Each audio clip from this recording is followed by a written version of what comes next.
ចូលភពផែនដីអយនៅងងឹតអន្តការ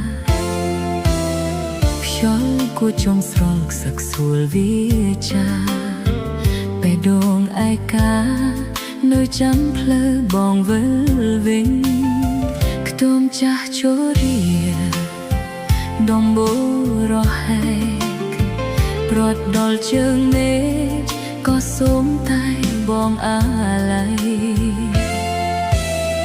ខ្នើយមួយពីអ្នកចាំទេប្រ